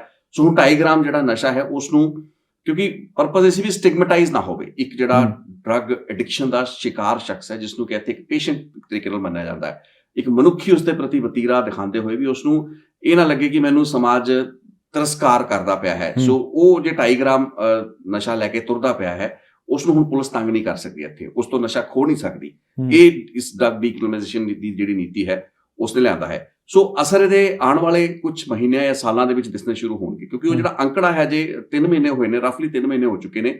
ਹੁਣੇ ਪਿੱਛੇ BC ਕਾਰਨਰਸ ਦੀ ਜਿਹੜੀ ਰਿਪੋਰਟ ਆਈ ਹੈ 3 ਦਿਨ ਪਹਿਲਾਂ, ਉਸ ਦੇ ਵਿੱਚ ਵੀ ਜਿਹੜੀਆਂ ਮੌਤਾਂ ਸੀ 599 ਮੌਤਾਂ 3 ਮਹੀਨੇ ਪਹਿਲੇ, ਜਿਹੜੇ 3 ਮਹੀਨੇ ਇਸ ਸਾਲ ਦੇ ਰਹੇ, ਜਨਵਰੀ ਫਰਵਰੀ ਤੇ ਮਾਰਚ, ਉਹਨਾਂ ਮਹੀਨਿਆਂ ਦੌਰਾਨ 599 ਮੌਤਾਂ ਹੋਈਆਂ। ਤੋਂ ਰਫਲੀ 200 ਮੌਤਾਂ ਇੱਕ ਮਹੀਨੇ ਦੇ ਵਿੱਚ ਹੋ ਰਹੀਆਂ ਨੇ। ਉਹੀ ਅੰਕੜਾ ਹੈ, ਤਕਰੀਬਨ 6-6.5 ਮੌਤਾਂ ਡੇਲੀ ਦਾ ਇੱਕ ਜਿਹੜਾ ਅਨੁਪਾਤ ਹੈ। ਸੋ ਆਪਣੇ ਆਪ ਦੇ ਵਿੱਚ ਇੱਕ ਗੇਮ ਚੇਂਜਿੰਗ ਆਈਡੀਆ ਤੇ ਫਾਰਮੂਲਾ ਲਿਆਉਣ ਦੀ ਕੋਸ਼ਿਸ਼ ਕੀਤੀ ਹੈ। ਪੁਰਤਗਾਲ ਵਰਗੇ ਕੁਝ ਮੁਲਕ ਹੈਗੇ ਨੇ ਛੋਟੇ, ਜਿੱਥੇ ਕਿ ਇਹ ਕਾਫੀ ਕਾਮਯਾਬ ਹੋਈ ਹੈ ਨੀਤੀ। ਉੱਥੇ ਘਟਿਆ ਹੈ ਡਰੱਗ ਦੀ ਪੈਡਲਿੰਗ, ਕ੍ਰਾਈਮ ਰੇਟ ਘਟਿਆ ਹੈ। ਸੋ ਉਹਨਾਂ ਤਜਰਬਿਆਂ ਦਾ ਕੀ ਅਸਰ ਬ੍ਰਿਟਿਸ਼ ਕੋਲੰਬੀਆ ਦੇ ਵਿੱਚ ਹੋਏਗਾ, ਇਹ ਹਲੇ ਕੁਝ ਮਹੀਨਿਆਂ, ਰਾਦਰ ਮੈਨੂੰ ਲੱਗਦਾ ਵੀ 2-3 ਸਾਲ ਬਾਅਦ ਪਤਾ ਲੱਗੇਗਾ। ਇਹੀ ਕਾਰਨ ਹੈ ਕਿ 3 ਸਾਲ ਦਾ ਪਾਇਲਟ ਹੈ। ਸੋ 3 ਸਾਲ ਤੱਕ ਇਸ ਨੀਤੀ ਨੂੰ ਦੇਖਿਆ ਜਾਏਗਾ। ਜੇ ਇਸ ਦੇ ਨਤੀਜੇ ਠੀਕ ਨਿਕਲਦੇ ਨੇ ਤਾਂ ਇਸ ਨੂੰ ਅੱਗੇ ਐਕਸਟੈਂਡ ਕੀਤਾ ਜਾਏਗਾ ਤੇ ਫਿਰ ਹੋ ਸਕਦਾ ਹੈ ਕੈਨੇਡਾ ਦੇ ਹੋਰ ਸੂਬਿਆਂ ਜਿੱਥੇ ਕਿ ਡਰੱਗ ਸਮਗਲਿੰਗ ਦੀ ਪ੍ਰੋਬਲਮ ਹੈ ਜਾਂ ਓਵਰਡੋਜ਼ ਦੀ ਪ੍ਰੋਬਲਮ ਹੈ, ਈਵਨ ਨਾਰਥ ਅਮਰੀਕਾ ਦੇ ਵਿੱਚ ਵੀ ਇੱਕ, ਖਾਸ ਕਰਕੇ ਵੈਸਟ ਅਮਰੀਕਾ ਦੇ ਵਿੱਚ ਇੱਕ ਬਹੁਤ ਵੱਡਾ ਇਸ਼ੂ ਹੈ ਡਰੱਗ ਓਵਰਡੋਜ਼ ਦਾ। ਸੋ ਉੱਥੇ ਵੀ ਤਕਰੀਬਨ ਇਹੋ ਜਿਹੀਆਂ ਸਮੱਸਿਆਵਾਂ ਨੇ। So after the results are there, ਫਿਰ ਪਤਾ ਲੱਗੇਗਾ ਕਿ ਇਸ ਦੀ ਮਿਆਦ ਵਧਾਉਣੀ ਹੈ, ਐਕਸਟੈਂਡ ਕਰਨਾ ਤੁਸੀਂ ਇਸ ਡੀਕ੍ਰਿਮੀਨਲਾਈਜੇਸ਼ਨ ਦਾ ਜਿਹੜਾ ਨਿਜ਼ਾਮ ਹੈ, ਜਾਂ ਫਿਰ ਉਸ ਨੂੰ ਰੋਕਿਆ ਜਾਏਗਾ ਜੇ ਕੋਈ ਅਸਰ ਨਹੀਂ ਹੁੰਦਾ, ਕੋਈ ਅੰਕੜਿਆਂ ਸੁਧਾਰ ਨਹੀਂ ਹੁੰਦਾ। ਕਿਉਂਕਿ ਜਦੋਂ ਦਾ ਇੰਪਲੀਮੈਂਟ ਹੋਇਆ ਉਦੋਂ ਤੋਂ ਥੋੜਾ ਜੇ ਫਿਰ ਤੋਂ ਲੋਕਾਂ ਨੇ ਕੰਸਰਨ ਸ਼ੋ ਕੀਤਾ ਵੀ ਪਾਰਕਸ ਵਾਲੇ ਏਰੀਆ 'ਚ ਹੋਰ ਥਾਵੇਂ ਇਹਨੂੰ ਰੋਕਿਆ ਜਾਵੇ, ਰਿਸਟ੍ਰਿਕਟ ਕੀਤਾ ਜਾਵੇ। ਇਹੋ ਜਿਹੀਆਂ ਗੱਲਾਂ ਵੀ ਸਾਹਮਣੇ ਆ ਰਹੀਆਂ ਨੇਗੀਆਂ, ਤਾਂ ਉਹਦੇ ਉੱਤੇ ਵਿਚਾਰ ਕੀਤਾ ਜਾ ਰਿਹਾ ਸਰਕਾਰ ਵੱਲੋਂ। ਬਿਲਕੁਲ, ਬਹੁਤ ਆਵਾਜ਼ ਉੱਠ ਰਹੀ ਹੈ। ਹੁਣ BC ਦੇ ਲੈਜਿਸਲੇਚਰ ਵਿੱਚ 3 ਦਿਨ ਪਹਿਲਾਂ ਇਸ ਦਾ ਬਹੁਤ ਰੌਲਾ ਪਿਆ ਹੈ। ਉਹ ਵਿਸ਼ਾ ਇਹੀ ਹੈ ਕਿ ਤੁਸੀਂ ਡਰੱਗ ਨੂੰ ਤਾਂ ਡੀਕ੍ਰਿਮੀਨਲਾਈਜ਼ ਕਰਤਾ, ਲੇਕਿਨ ਪਾਰਕਸ ਤੇ ਪਲੇਗਰਾਊਂਡ ਜਿਹੜੇ ਹੈਗੇ ਨੇ ਉਹਨਾਂ ਦੇ ਵਿੱਚ ਅਜੇ ਤੁਸੀਂ ਕਿਸੇ ਐਡਿਕਸ਼ਨ ਦੇ ਸ਼ਿਕਾਰ ਸ਼ਖਸ ਨੂੰ ਡਰੱਗਸ ਦਾ ਜਿਹੜਾ ਸੇਵਨ ਕਰ ਰਿਹਾ ਹੋ ਉੱਥੇ ਬਹਿ ਕੇ, ਚਾਹੇ ਸਿਰਿੰਜ ਦੇ ਜ਼ਰੀਏ ਕਿਵੇਂ ਵੀ, ਹਾਲਾਂਕਿ ਕੋਈ ਓਪਨਲੀ ਨਹੀਂ ਕਰਦਾ, ਛੁਪ ਕੇ ਕੋਈ ਵੀ ਜਿਹੜਾ ਨਸ਼ਾ ਸੇਵਨ ਕਰਦਾ ਉਸਨੂੰ ਲੁਕ ਕੇ ਹੀ ਕਰਨ ਦੀ ਆਦਤ ਹੁੰਦੀ ਹੈ। ਲੇਕਿਨ ਜੇ ਤੁਹਾਡੇ ਸਾਹਮਣੇ ਕੋਈ ਕਰਦਾ ਪਿਆ ਤੁਸੀਂ ਉਸਨੂੰ ਰੋਕ ਨਹੀਂ ਸਕਦੇ ਬ੍ਰਿਟਿਸ਼ ਕੋਲੰਬੀਆ ਦੇ ਵਿੱਚ। ਸੋ ਇਹ ਮੰਗ ਉੱਠੀ ਹੈ, ਵਿਰੋਧੀ ਧਿਰਾਂ ਨੇ ਕਿਹਾ ਹੈ ਕਿ ਠੀਕ ਹੈ ਤੁਸੀਂ ਇੱਕ ਨੀਤੀ ਲੈ ਕੇ ਆਏ ਹੋ। ਇਨਫੈਕਟ ਕੈਨੇਡਾ ਦੀ ਜਿਹੜੀ ਮੇਨ ਆਪੋਜੀਸ਼ਨ ਪਾਰਟੀ ਹੈ, ਕੰਜ਼ਰਵੇਟਿਵ ਪਾਰਟੀ, ਪੀਅਰ ਪੋਲੀਅਰ ਜਿਹੜੇ ਲੀਡਰ ਹੈਗੇ ਨੇ, ਉਹਨਾਂ ਨੇ ਤਾਂ ਕਹਿਤਾ ਕਿ ਗਲਤ ਨੀਤੀ ਹੈ। ਉਹ ਤਾਂ ਖੈਰ ਆਪਣਾ ਸਿਆਸੀ ਜਿਹੜਾ ਨਿਸ਼ਾਨਾ ਉਹਨਾਂ ਨੇ ਫੈਡਰਲ ਸਰਕਾਰ ਜਸਟਿਨ ਟਰੂਡੋ ਦੇ ਖਿਲਾਫ ਸਾਧਿਆ ਤੇ ਕਹਿੰਦਾ ਉਹਨਾਂ ਨੇ ਕਿਹਾ ਵੀ ਸਾਡੀ ਸਰਕਾਰ ਬਣਦੀ ਹੈ, ਅਸੀਂ ਇਸ ਨੂੰ ਰਿਵਰਸ ਕਰ ਦਾਂਗੇ, ਅਸੀਂ ਜਿਹੜੀ ਪਰਮਿਸ਼ਨ ਫੈਡਰਲ ਸਰਕਾਰ ਨੇ ਦਿੱਤੀ ਹੈ ਉਸ ਨੂੰ ਰਿਵੋਕ ਕਰ ਦਿਆਂਗੇ। ਤੇ ਪੋਸੀਬਲ ਹੈ ਕਿ ਜੇ ਸਰਕਾਰ ਬਦਲਦੀ ਹੈ ਆਉਣ ਵਾਲੇ ਕੁਝ ਸਾਲਾਂ ਵਿੱਚ ਤਾਂ ਪਾਇਲਟ ਤੋਂ ਪਹਿਲਾਂ ਵੀ ਇਸ ਫੈਸਲੇ ਦੇ ਉੱਤੇ ਯੂ ਟਰਨ ਲਿਆ ਜਾ ਸਕਦਾ। ਫੈਡਰਲ ਸਰਕਾਰ ਨੇ ਜੇ ਮਨਜ਼ੂਰੀ ਹਟਾਤੀ ਆਪਣੀ, ਉਸ ਸਥਿਤੀ ਦੇ ਵਿੱਚ BC ਦੇ ਵਿੱਚ ਇਹ ਡੀਕ੍ਰਿਮੀਨਲਾਈਜੇਸ਼ਨ ਦੀ ਜਿਹੜੀ ਨੀਤੀ ਹੈ ਰੁਕ ਜਾਏਗੀ। ਲੇਕਿਨ ਇੱਥੋਂ ਦੀ ਜਿਹੜੀ ਲੋਕਲ ਪੋਲਿਟਿਕਸ ਹੈ ਜਾਂ ਈਵਨ ਜਿਹੜੇ ਲੋਕ ਹੈ ਜਿਨ੍ਹਾਂ ਦਾ ਕੰਸਰਨ ਹੈ, ਉਹ ਇਹ ਕਹਿ ਰਹੇ ਨੇ ਵੀ ਤੁਸੀਂ ਘੱਟੋ ਘੱਟ ਪਬਲਿਕ ਜਿਹੜੇ ਪਾਰਕਸ ਹੈਗੇ ਨੇ ਤੇ ਪਲੇਗਰਾਊਂਡਸ ਹੈਗੇ ਨੇ ਜਿੱਥੇ ਬੱਚੇ, ਬਜ਼ੁਰਗ, ਅਜਿਹੇ ਜਿਹੜਾ ਵਲਨਰੇਬਲ ਸੈਕਸ਼ਨ ਹੈ ਜੋ ਕਿ ਸਰੰਜਾਂ ਜੇ ਮੈਦਾਨਾਂ ਦੇ ਵਿੱਚ ਪਈਆਂ ਵੇਖੇਗਾ, ਕਿਸੇ ਨੂੰ ਨਸ਼ਾ ਦਾ ਸੇਵਨ ਕਰਦਾ ਵੇਖੇਗਾ ਤਾਂ ਉਸ ਦੇ ਆਪਣੇ ਉੱਤੇ ਮਾਨਸਿਕਤਾ ਦੇ ਉੱਤੇ ਅਸਰ ਪੈ ਸਕਦਾ ਹੈ। ਸੋ ਉਸ ਤਰੀਕੇ ਦੇ ਜਿਹੜੇ ਦੁਸ਼ਪ੍ਰਭਾਵ ਪੈ ਸਕਦੇ ਨੇ ਉਹਨਾਂ ਤੋਂ ਬਚਣ ਲਈ ਇਹ ਹੁਣ ਡਿਮਾਂਡ ਇੱਥੇ ਹੋ ਰਹੀ ਹੈ। ਇਸ ਨੂੰ ਲੈ ਕੇ ਕਿਉਂਕਿ ਮਿਊਨਿਸਪੈਲਿਟੀਜ਼ ਦੇ ਅੰਡਰ ਆ ਜਾਂਦਾ ਹੈ, ਜਿਹੜੇ ਇੱਥੇ ਦੇ ਲੋਕਲ ਮਿਊਨਿਸਪੈਲਿਟੀਜ਼ ਬ੍ਰਿਟਿਸ਼ ਕੋਲੰਬੀਆ ਵਿੱਚ ਤਕਰੀਬਨ 180 ਦੇ ਆਸ-ਪਾਸ 180 ਮਿਊਨਿਸਪੈਲਿਟੀਜ਼ ਜਾਂ ਜਿਹੜੇ ਸ਼ਹਿਰ ਹੈਗੇ ਨੇ ਜਿਹਨਾਂ ਦੀ ਲੋਕਲ ਗਵਰਨਮੈਂਟਸ ਨੇ, ਤਾਂ ਉਹਨਾਂ ਨੇ ਇਹ ਪਾਰਕਾਂ ਦੇ ਉੱਤੇ ਪਾਬੰਦੀ ਲਾਣੀ ਹੈ ਵੀ ਤੁਸੀਂ ਇੱਥੇ ਬੈਠ ਕੇ ਉਹ ਨਸ਼ਾ ਨਹੀਂ ਕਰ ਸਕਦੇ। ਸੋ ਉਹਨਾਂ ਨੇ ਤਰਮੀਮਾਂ ਕਰਨੀਆਂ, ਲੇਕਿਨ ਹੁਣ ਬਹਿਸ ਇਸ ਗੱਲ ਨੂੰ ਲੈ ਕੇ ਚੱਲਦੀ ਪਈ ਹੈ ਕਿ ਕੀ ਕੋਈ ਰਾਜ ਸਰਕਾਰ ਉਹਨਾਂ ਨੂੰ ਕਹੇਗੀ ਵੀ ਤੁਸੀਂ ਬਾਇਲਾਜ਼ ਇਨੈਕਟ ਕਰੋ, ਕਿਉਂਕਿ ਐਵੇਂ ਤੁਸੀਂ ਜਾ ਕੇ ਜੇ ਡੀਕ੍ਰਿਮੀਨਲਾਈਜ਼ ਹੋਇਆ ਨਸ਼ਾ 2.5 ਗ੍ਰਾਮ ਕੋਈ ਸ਼ਖਸ ਲੈ ਕੇ ਘੁੰਮਦਾ ਪਿਆ, ਕਿਤੇ ਉਸ ਨੂੰ ਵਰਤਦਾ ਪਿਆ ਹੈ, ਠੀਕ ਹੈ, ਕੁਝ ਥਾਵਾਂ ਤੇ ਤਾਂ ਇਸ ਦਾ ਪ੍ਰਯੋਗ ਨਹੀਂ ਕੀਤਾ ਜਾ ਸਕਦਾ, ਲੇਕਿਨ ਪਾਰਕਸ ਤੇ ਪਲੇਗਰਾਊਂਡ ਦੇ ਵਿੱਚ ਇਸ ਦੀ ਰੋਕ ਤੇ ਇਸ ਦੇ ਇਸਤੇਮਾਲ ਤੇ ਮਨਾਹੀ ਲੱਗਣੀ ਚਾਹੀਦੀ ਹੈ। ਸੋ ਇਸ ਬਾਰੇ ਥੋੜੀ ਜਿਹੀ ਕਨਫਿਊਜ਼ਨ ਇੱਥੇ ਹੈ, ਕਿਉਂਕਿ ਨਵਾਂ ਪਾਇਲਟ ਪ੍ਰੋਜੈਕਟ ਹੈ, ਇਹ ਨਹੀਂ ਪਤਾ ਵੀ ਕਿੱਥੇ ਵਰਤ ਸਕਦਾ ਕਿੱਥੇ ਨਹੀਂ ਵਰਤ ਸਕਦਾ। ਕੁਝ ਥਾਵਾਂ ਦੇ ਉੱਤੇ ਤਾਂ ਬਹੁਤ ਕਲੀਅਰ ਹੈ, ਪਬਲਿਕਲੀ ਤੁਸੀਂ ਨਹੀਂ ਇਸ ਨੂੰ ਸੇਵਰ ਕਰ ਸਕਦੇ, ਲੇਕਿਨ ਪਾਰਕ ਦੇ ਵਿੱਚ ਕੋਈ ਬੰਦਾ ਇਕੱਲਾ ਬੈਠ ਕੇ ਨਸ਼ਾ ਕਰਦਾ ਪਿਆ ਹੈ, ਉਸ ਨੂੰ ਐਡਮਿਨਿਸਟਰ ਕਰਦਾ ਪਿਆ ਹੈ, ਉਹ ਕਲੈਰਿਟੀ ਨਹੀਂ ਹੈ ਵੀ ਉੱਥੇ ਕੀ ਲੈਣਾ ਹੈ। ਸੋ ਇਹ ਹੁਣ ਜਿਵੇਂ ਜਿਵੇਂ ਸਮਾਂ ਲੰਘ ਰਿਹਾ, ਨਵੇਂ ਚੈਲੰਜਸ ਆ ਰਹੇ ਨੇ। ਕਾਫੀ ਜ਼ਿਆਦਾ ਤਿੱਖੀ ਬਹਿਸ 2 ਦਿਨ ਪਹਿਲਾਂ ਹੀ BC ਲੈਜਿਸਲੇਚਰ ਵਿੱਚ ਇਸੇ ਵਿਸ਼ੇ ਉੱਤੇ ਹੋ ਕੇ ਹਟੀ ਹੈ ਕਿ ਤੁਸੀਂ ਪਾਰਕਸ ਤੇ ਪਲੇਗਰਾਊਂਡਸ ਦੇ ਉੱਤੇ ਪਾਬੰਦੀ ਲਾਓ, ਤੇ ਨੇਸ਼ਨ ਵਾਈਡ ਤਾਂ ਵਿਰੋਧੀ ਧਿਰਾਂ ਕਹਿ ਰਹੇ ਨੇ ਕਿ ਅਸੀਂ ਇਸ ਨੂੰ ਨੀਤੀ ਨੂੰ ਅੱਗੇ ਵਧਾਵਾਂਗੇ, ਇਸ ਨੂੰ ਰੋਕ ਦੇਣਾ ਜੇ ਸਰਕਾਰ ਬਦਲਦੀ ਹੈ ਤਾਂ। ਪੰਜਾਬ ਦੇ ਅੰਦਰ ਜਾਂ ਪੰਜਾਬੀਆਂ ਅੰਦਰ ਇੱਕ ਥਾਟ ਜਿਹੜਾ ਹੈਗਾ ਉਹ ਕਿਤੇ ਨਾ ਕਿਤੇ ਹਮੇਸ਼ਾ ਮੁੜ ਕੇ ਉੱਭਰ ਜਾਂਦਾ, ਉਹ ਹੈਗਾ ਵੀ ਅਫੀਮ ਜਾਂ ਭੁੱਕੀ ਦੀ ਖੇਤੀ ਨੂੰ ਲੀਗਲ ਕਰ ਦਿਓ, ਵੀ ਜਿਹੜੇ ਕੈਮੀਕਲ ਨਸ਼ੇ ਜਿਵੇਂ ਕੋਕੇਨ ਦਾ ਨਸ਼ਾ ਹੋ ਗਿਆ, ਹੈਰੋਇਨ ਹੋ ਗਈ, ਜਾਂ ਹੋਰ ਜੇ ਕੋਈ ਯੰਗਸਟਰਸ ਡਰੱਗ ਐਡਿਕਸ਼ਨ 'ਚ ਹੈਗੇ ਆ ਤਾਂ ਉਹ ਤੋਂ ਹਟ ਜਾਣਗੇ। ਉਹਦਾ ਇੱਕ ਸਲਿਊਸ਼ਨ ਪੰਜਾਬ ਦੇ ਅੰਦਰ ਦਿੱਤਾ ਜਾਂਦਾ। ਸਿਆਸਤਦਾਨ ਵੀ ਜਿਹੜੇ ਹੈਗੇ, ਲੀਡਰ ਹੈਗੇ, ਉਹ ਵੀ ਇਹ ਗੱਲਾਂ ਕਰਦੇ ਨੇ। ਪਰ ਜਦੋਂ ਤੁਸੀਂ ਕੈਨੇਡਾ ਦੇਖਦੇ ਹੋ, ਵੀਡ ਵੀ ਇਸੇ ਕਾਰਨ ਕਰਕੇ ਲੀਗਲਾਈਜ਼ ਕੀਤੀ ਗਈ ਤਾਂ ਕਿ ਛੁਟਕਾਰਾ ਨਸ਼ਿਆਂ ਤੋਂ ਯੰਗਸਟਰਸ ਦਾ, ਉਹ ਨਸ਼ੇ ਵੱਲ ਨਾ ਜਾਣ, ਜਾਂ ਡੀਕ੍ਰਿਮੀਨਲਾਈਜੇਸ਼ਨ ਵੀ ਹੁਣ ਐਂ ਕੀਤਾ ਗਿਆ। ਵੀਡ ਦਾ ਤਜਰਬਾ ਜਿਹੜਾ ਹੈ ਉਹ ਬਹੁਤਾ ਕਾਮਯਾਬ ਤਾਂ ਨਹੀਂ ਰਿਹਾ ਹੈਗਾ। ਬੱਚੇ ਹਜੇ ਤੱਕ ਜਾਂ ਯੰਗਸਟਰਸ ਕਹਿ ਲਓ ਵੀ ਉਹ ਪੂਰੀ ਤਰ੍ਹਾਂ ਨਹੀਂ ਪਿੱਛੇ ਹਟੇ ਨਸ਼ੇ ਤੋਂ, ਜਿਹੜਾ ਹਾਰਡਕੋਰ ਨਸ਼ਾ ਹੈਗਾ। ਤਾਂ ਇਹ ਪੰਜਾਬ ਵਾਸਤੇ ਵੀ ਇੱਕ ਲੈਸਨ ਹੈ। ਦੇਖੋ, ਇਹ 2 ਸਿਚੁਏਸ਼ਨਸ ਹੈਗੀਆਂ, ਇਹਨੂੰ ਸਮਝੀਏ ਥੋੜਾ ਜਿਹਾ। ਜਿਹੜਾ ਸਟਲ ਭੇਦ ਹੈ ਉਹ ਇਹ ਸਮਝਣ ਵਾਲਾ ਹੈ ਕਿ ਇਹ ਜਿਹੜਾ ਡੀਕ੍ਰਿਮੀਨਲਾਈਜ਼ ਇੱਥੇ ਕੀਤਾ ਗਿਆ, ਚਾਹੇ ਉਹ ਕੈਨੇਬਿਸ ਜਾਂ ਮਾਰੂਆਨਾ, ਜਿਹੜੇ ਵੀਡ ਨੂੰ ਲੀਗਲਾਈਜ਼ ਕਰਨ ਦੀ ਗੱਲ ਸੀ, ਉਹਨੂੰ ਤਾਂ ਲੀਗਲਾਈਜ਼ ਕਰਤਾ ਗਿਆ ਸੀ ਜੀ। ਇਹ ਜਿਹੜੇ ਨਸ਼ੇ ਨੇ ਇਹਨਾਂ ਨੂੰ ਡੀਕ੍ਰਿਮੀਨਲਾਈਜ਼ ਕੀਤਾ ਗਿਆ, ਇਹੀ ਫਰਕ ਹੈ। ਹੁਣ ਕੈਨੇਬਿਸ ਜਿਹੜੀ ਹੈ ਉਹ ਸਟੋਰਸ ਦੇ ਉੱਤੇ ਉਪਲਬਧ ਹੈ, ਤੁਸੀਂ ਜਾ ਸਕਦੇ ਹੋ, ਉੱਥੋਂ ਲੈ ਸਕਦੇ ਹੋ, ਖਰੀਦ ਸਕਦੇ ਹੋ, ਆਲ ਓਵਰ ਕੈਨੇਡਾ, ਠੀਕ ਹੈ। ਰੀਸੈਂਟਲੀ 2 ਹਫ਼ਤੇ ਪਹਿਲਾਂ ਊਬਰ ਨੇ ਜਿਹੜੀ ਡੋਰ ਸਟੈਪ ਡਿਲੀਵਰੀ ਵੀ ਸ਼ੁਰੂ ਕਰਤੀ। ਆਲਰੇਡੀ ਓਨਟਾਰੀਓ ਦੇ ਵਿੱਚ ਇਹ ਚੱਲ ਰਹੀ ਸੀ, ਉੱਥੇ ਜਿਹੜਾ ਪ੍ਰਾਂਤ ਕੈਨੇਡਾ ਦਾ ਹੈ। ਸੋ ਓਨਟਾਰੀਓ ਦੇ ਵਿੱਚ ਤਾਂ ਜਿਹੜਾ ਭੰਗ ਕਹਿ ਲਈਏ, ਡਰੋਨ ਰਾਹੀਂ ਵੀ ਜਾ ਰਹੀ ਹੈ। ਉਹ ਤਾਂ ਇੱਕ ਵੱਖਰੀ ਡਰੋਨ ਹੈਗੇ, ਜਿਹੜੇ ਕ੍ਰਾਸ ਦਾ ਬਾਰਡਰ ਡਰੋਨ ਰਾਹੀਂ ਤਾਂ ਸਮਗਲਿੰਗ ਹੋ ਜਾਂਦੀ ਹੈ। ਲੇਕਿਨ ਇੱਥੇ ਤਾਂ ਤੁਹਾਡੇ ਹੁਣ ਊਬਰ ਦਾ ਜਿਹੜਾ ਵੈਂਡਰ ਹੈ, ਗਿਗ ਵਰਕਰ ਹੈ, ਉਹ ਆ ਕੇ ਤੁਹਾਡੇ ਘਰੇ ਭੰਗ ਦੇ ਸਕਦਾ ਹੈ। ਓਨਟਾਰੀਓ ਦੇ ਵਿੱਚ ਇਹ ਲਾਗੂ ਹੈ ਤੇ BC ਦੇ ਵਿੱਚ ਹੁਣ ਸ਼ੁਰੂ ਹੋ ਚੁੱਕਾ ਹੈ। ਇੱਥੋਂ ਜਿਹੜੀ ਕੰਪਨੀ ਹੈ, ਲੀਫਲੀ ਕੰਪਨੀ ਹੈ, ਉਸ ਦਾ ਟਾਈ ਅਪ ਊਬਰ ਦੇ ਨਾਲ ਹੋਇਆ, ਸੋ ਉਹ ਦੇ ਰਹੇ ਨੇ ਮੋਬਾਈਲ। ਲੇਕਿਨ ਜਿਹੜੇ ਹਾਰਡਕੋਰ ਡਰੱਗਸ ਨੇ, ਜਿਸ ਵਿੱਚ ਕ੍ਰਿਸਟਲ ਮੈਥ ਆ ਜਾਂਦਾ ਹੈ, ਪਾਰਟੀ ਡਰੱਗਸ, ਆਈਸ ਵਗੈਰਾ ਕਹਿ ਦਿੰਦੇ ਨੇ, ਇਸ ਤੋਂ ਇਲਾਵਾ ਤੁਹਾਡਾ ਹੈਰੋਇਨ, ਕੋਕੇਨ ਹੈ, ਫੈਂਟਾਨਿਲ ਹੈ। ਹੁਣ ਇਹ ਉਹ ਡਰੱਗਸ ਹੈਗੇ ਨੇ ਜੋ ਕਿ ਮਾਰੂ ਡਰੱਗਸ ਨੇ ਬੇਸਿਕਲੀ। ਤੇ ਇਹ ਨੀਤੀ ਇਸ ਵਾਸਤੇ ਲਿਆਂਦੀ ਗਈ ਕਿਉਂਕਿ ਤੁਸੀਂ ਇਹਨਾਂ ਨੂੰ ਰੋਕ ਤਾਂ ਪਾਏ ਨਹੀਂ, ਲੇਕਿਨ ਤੁਸੀਂ ਇਹਨਾਂ ਦੇ ਵਿੱਚ ਮਿਲਾਵਟ ਨਹੀਂ ਰੋਕ ਪਾਏ। ਤਾਂ ਰੌਲਾ ਇਹ ਨਹੀਂ ਵੀ ਕਿ ਤੁਸੀਂ ਡਰੱਗਸ ਤੋਂ ਨੌਜਵਾਨਾਂ ਨੂੰ ਦੂਰ ਲਿਜਾਣ ਦਾ, ਉਹ ਤਾਂ ਚਲੋ ਇੱਕ ਲਾਰਜਰ ਹੈ। ਕ੍ਰਿਟਿਸਿਜ਼ਮ ਇਹ ਹੋ ਰਿਹਾ ਵੀ ਸਰਕਾਰ ਨੂੰ ਤਾਂ ਡੀ ਐਡਿਕਸ਼ਨ ਵਾਲੇ ਪਾਸੇ ਤੁਰਨਾ ਚਾਹੀਦਾ। ਸਰਕਾਰ ਤੁਰ ਵੀ ਰਹੀ ਹੈ, ਐਸਾ ਨਹੀਂ ਕਿ ਇੱਥੋਂ ਦੀ governments they are not working on de addiction. ਲੇਕਿਨ ਉਹ ਕਹਿੰਦੇ ਕਿ ਜਦੋਂ ਡੇਲੀ 6 ਬੰਦੇ ਤੁਹਾਡੇ ਜ਼ਹਿਰੀਲੀ ਡਰੱਗ ਦੇ ਨਾਲ ਮਰਨੇ ਸ਼ੁਰੂ ਹੋ ਜਾਣ ਤਾਂ ਤੁਹਾਡਾ ਪਹਿਲਾ ਕੰਮ ਰੋਕਣ ਦੀ ਲੋੜ ਹੈ, ਉਹ ਹੈ ਵੀ ਤੁਸੀਂ ਉਸ ਡਰੱਗਸ ਦੇ ਵਿੱਚ ਜ਼ਹਿਰੀਲਾਪਨ ਖਤਮ ਕਰੋ। ਹੁਣ ਨੀਤੀ ਨੂੰ ਇਸ ਵਾਸਤੇ ਲਿਆਂਦਾ ਗਿਆ। ਇਹਦਾ ਮਤਲਬ ਇਹ ਨਹੀਂ ਕਿ ਤੁਸੀਂ ਡਰੱਗਸ ਤੋਂ ਉਹਨਾਂ ਨੂੰ ਦੂਰ ਕਰ ਰਹੇ ਹੋ, ਬਲਕਿ ਤੁਸੀਂ ਉਹਨਾਂ ਨੂੰ ਉਸ ਡਰੱਗ ਦੇ ਨੇੜੇ ਲਿਜਾ ਰਹੇ ਹੋ, ਜਾਂ ਉਹ ਡਰੱਗ ਉਹਨਾਂ ਨੂੰ ਸਪਲਾਈ ਦੇਣਾ ਚਾਹ ਰਹੇ ਹੋ ਜੋ ਕਿ ਜ਼ਹਿਰੀਲੀ ਨਹੀਂ ਹੈ, ਜਿਨ੍ਹਾਂ ਦੇ ਪਿਓਰ ਫਾਰਮ ਹੈ, ਜਿਨ੍ਹਾਂ ਨੂੰ ਸੇਵਨ ਕਰਨ ਨਾਲ ਤੁਹਾਡੀ ਇਨਸਟੈਂਟ ਮੌਤ ਨਹੀਂ ਹੋਏਗੀ। So that is the reason why, ਕਿਉਂਕਿ ਇਹ 7 ਸਾਲਾਂ 'ਚ ਇਹੀ ਇੱਕ ਬੜੀ ਵੱਡੀ ਚੁਣੌਤੀ ਪਹਾੜ ਵਰਗੀ ਬਣ ਗਈ। ਉਹ ਤਾਂ ਗੱਲਾਂ ਪਿੱਛੇ ਰਹਿ ਗਈਆਂ ਨਾ ਕਿ ਤੁਸੀਂ ਨੌਜਵਾਨਾਂ ਨੂੰ ਡੀ ਐਡਿਕਸ਼ਨ ਕਰੋ। ਜਿੱਥੇ ਤੱਕ ਪੰਜਾਬ ਦੀ ਆਪਣੀ ਗੱਲ ਰਹੀ, ਹੁਣ ਇਹ ਤਾਂ ਪੰਜਾਬ ਸਰਕਾਰ ਨੇ ਡਿਸਾਈਡ ਕਰਨਾ ਕਿ ਉੱਥੇ ਸਿਚੁਏਸ਼ਨ ਕੁਝ ਹੋਰ ਹੈ, ਕਰਪਸ਼ਨ ਹੈ, ਪੁਲਿਸ ਦੀ ਇਨਵੋਲਵਮੈਂਟ। ਆਪਾਂ ਪਹਿਲਾਂ ਕਿੰਨੀਆਂ ਚਰਚਾਵਾਂ ਕੀਤੀਆਂ, ਪੁਲਿਸ ਅਫਸਰ ਖੁਦ ਉੱਥੇ ਵਿਕਵਾਉਂਦੇ ਰਹੇ ਨੇ, ਬੜੇ ਵੱਡੇ ਅੱਜ ਵੀ ਹੋ ਰਿਹਾ ਹੈਗਾ, ਟਰੱਕ ਦਾ ਟ੍ਰੇਡ ਉੱਥੇ ਚੱਲਦਾ ਹੈ। ਸੋ ਜਦੋਂ ਤੁਹਾਡੀ ਸਰਕਾਰ ਕਰਪਟ ਹੋ ਜਾਏ, ਤੁਹਾਡਾ ਲਾਅ ਇਨਫੋਰਸਮੈਂਟ ਕਰਪਟ ਹੋ ਜਾਏ, ਤਾਂ ਫਿਰ ਨਸ਼ੇ ਨੇ ਤਾਂ ਰੁਕਣਾ ਨਹੀਂ ਹੈ। ਇੱਥੇ ਦੀ ਪ੍ਰੋਬਲਮ ਕੁਝ ਹੋਰ ਹੈ। ਇੱਥੇ ਜਿਹੜੇ ਗੈਂਗ ਮੁਹੱਈਆ ਕਰਵਾ ਰਹੇ ਨੇ, ਅੰਦਰ ਖਾਤੇ ਕਿਤੇ ਨਾ ਕਿਤੇ ਤਾਰ ਜੁੜਦੇ ਹੋਣਗੇ, ਲੇਕਿਨ ਇੱਥੇ ਤੁਸੀਂ ਇਹ ਨਹੀਂ ਕਹਿ ਸਕਦੇ ਕਿ ਜੀ ਪੁਲਿਸ ਵਿਕਵਾਰੀ ਹੈ, ਪੁਲਿਸ ਹਫਤਾ ਲੈਂਦੀ ਹੈ। ਇੱਥੇ ਘੱਟੋ ਘੱਟ ਇਹ ਚੀਜ਼ਾਂ ਕਲੇਮ ਨਹੀਂ ਕੀਤੀਆਂ ਜਾ ਸਕਦੀਆਂ ਕਿਸੇ ਲੀਡਰਾਂ ਦੇ ਨਾਂ ਜਾਂ ਕਿਸੇ ਅਜਿਹੇ ਸ਼ਖਸ ਦੇ ਨਾਂ। ਤੁਸੀਂ ਡਰੱਗ ਦੇ ਜਿਹੜੇ ਗੈਂਗਸ ਹੈਗੇ ਨੇ, ਡਰੱਗ ਪੈਡਲਿੰਗ ਦਾ ਕੰਮ ਕਰਦੇ ਨੇ, ਸਮਗਲਿੰਗ ਕਰਦੇ ਨੇ, ਉਹਨਾਂ ਦੇ ਨਾਲ ਕਦੇ ਜੁੜਦੇ ਨਹੀਂ ਵੇਖੋਗੇ। ਇਹ ਬੜੀ ਵੱਡੀ ਤੌਹਮਤ ਹੈ। ਸਾਡੇ ਉੱਥੇ ਆਮ ਹੈਗੇ ਨੇ ਲੀਡਰ, ਉਸ ਤੋਂ ਬਾਅਦ ਜੇਲ੍ਹਾਂ ਕੱਟ ਕੇ ਵੀ ਆ ਕੇ ਤੇ ਉਸ ਤੋਂ ਬਾਅਦ ਉਹ ਛਾਤੀ ਚੌੜੀ ਕਰਕੇ ਕਹਿੰਦੇ ਨੇ ਵੀ ਇਸ ਦਾ ਕੁਝ ਕੀਤਾ ਹੀ ਨਹੀਂ, ਜਦੋਂ ਕਿ ਨਸ਼ੇ ਦੇ ਸਮਗਲਰਾਂ ਦੇ ਨਾਲ ਤਸਵੀਰਾਂ ਵੀ ਹੁੰਦੀਆਂ ਨੇ, ਸਭ ਕੁਝ ਹੁੰਦਾ ਹੈ। ਸੋ ਫਰਕ ਹੈ ਉੱਥੇ। ਮੈਨੂੰ ਨਹੀਂ ਲੱਗਦਾ ਕਿ ਆਪਾਂ ਇੰਡੀਅਨ ਸਮਾਜ ਦੇ ਵਿੱਚ, ਆਪਾਂ ਪੰਜਾਬੀ ਸਾਡਾ ਕਦਰਾਂ ਕੀਮਤਾਂ ਨੇ, ਇੱਕ ਧਾਰਮਿਕ ਪੱਖ ਨੂੰ ਵੀ ਆਪਾਂ ਸਮਝੀਏ ਕਿ ਨਸ਼ੇ ਤੋਂ ਤਾਂ ਦੂਰ ਕਰਨਾ ਹੈ ਨੌਜਵਾਨਾਂ ਨੂੰ।